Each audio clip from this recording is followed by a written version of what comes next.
गरीबी होना कोई पाप नहीं। एक रेस के घोड़ा को अगर आप देखिएगा ना, तो रेस पे घोड़े पे जो बैठा होता है घोड़सवार, उस घोड़े को बहुत मारता है, इतना तकलीफ देता है कि घोड़ा को समझ में नहीं आता है कि हमको तकलीफ क्यों दे रहा है। लेकिन रियलिटी में देखिएगा ना, तो उसका मालिक उस घोड़े को जिताना चाहता है। तो उसी तरह हमारा मालिक भगवान है। अगर हमें गरीबी दे रहा है, तकलीफ दे रहा है ना, तो आप इससे घबराइए नहीं।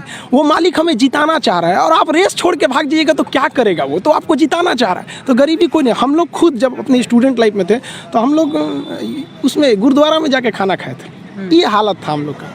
इसीलिए हम भी अब कभी कभी जहाँ पे मतलब फ्री डोनेशन में नहीं, समाज सेवी लोग खाना खिला देते हैं, तो उतना घर से हम लोग कभी कुछ नहीं था, तो वहाँ जाके खाना खा लेते थे। इसीलिए अब जब आदमी के पास है, तो हम लोग भी थोड़ा अनाथ आश्रम या ऐसे चीज़ों पे हेल्प कर देता है। तो ऐसा नहीं है कि हम लोग भी बहुत बड़े घर से आए थे लोग, ऐसा नहीं है। तो गरीबी कोई बाधा नहीं उत्पन्न करती है, लेकिन अगर आपके दिमाग में बैठ जाएगा हम गरीब हैं, कुछ नहीं कर सकते हैं, ये सबसे बड़ी बाधा है। गरीब बच्चों का कहना ये होता है कि हमें वो संसाधन नहीं मिल पा रहा है, हम महंगी किताबें नहीं खरीद पा रहे हैं, हम अच्छी कोचिंग में नहीं जा पा रहे हैं, इसलिए हम अच्छे प्रिपेयर नहीं हो पा रहे हैं। हमें एक अच्छा कोचिंग मिलना चाहिए, प्लेटफॉर्म मिलना चाहिए, किताबें मिलनी चाहिए।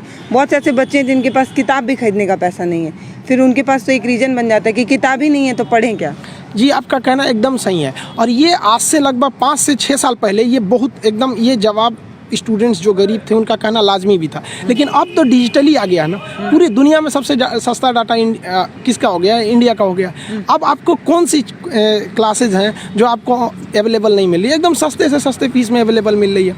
अब आप उसका यूज़ नहीं कीजिएगा। आप 2 घंटे अगर आप व्हाट्सअप और फेसबुक चलाइएगा, तो आप कैसे सोचिएगा कि आप गूगल देखिए, यूट्यूब देखिए, हर चीज़ वहाँ पर अवेलेबल है, सब A to Z। तो अब ये बहाना नहीं चलेगा कि हमें बुक्स नहीं मिल रही है। आप न्यूज़पेपर देखिए, नहीं खरीद सकते हैं, डिजिटली आते हैं सब। हर न्यूज़पेपर, हर मैगजीन डिजिटली अब अवेलेबल है। अब आप अपने आप को बहाना नहीं चलेगा कि नहीं अब हमें नहीं चीज़ मिला। तो ये तो बहुत बढ़िया है जो डिजिटल क्रांति आई है, अब हर चीज़ अवेलेबल है।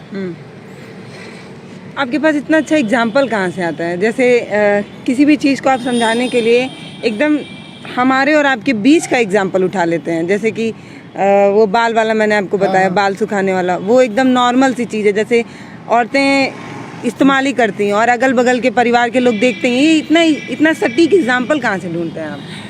देखिए, अगर एक डॉक्टर ये सोचने लगे ना कि हम डॉक्टर हैं, तो फिर मरीज का अच्छा से इलाज नहीं कर पाएगा।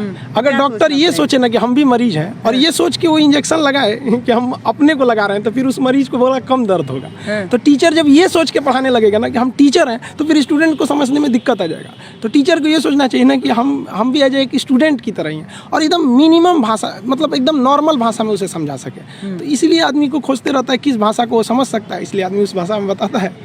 तो अगर तुम लोग नए हो तो सब्सक्राइब करो, वो जो लाल वाला बटन है उस पे ठुमका फेंक के मारो या नलका, मुझे नहीं पता, बस क्लिक हो जाना चाहिए।